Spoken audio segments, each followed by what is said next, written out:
ప్రార్థనా కూడిక స్థలములకు రావాల్సిందిగా కోరుతున్నాము.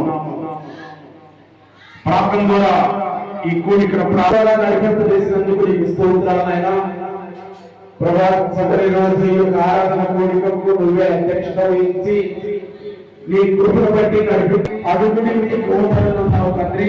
అడుగుతుండగా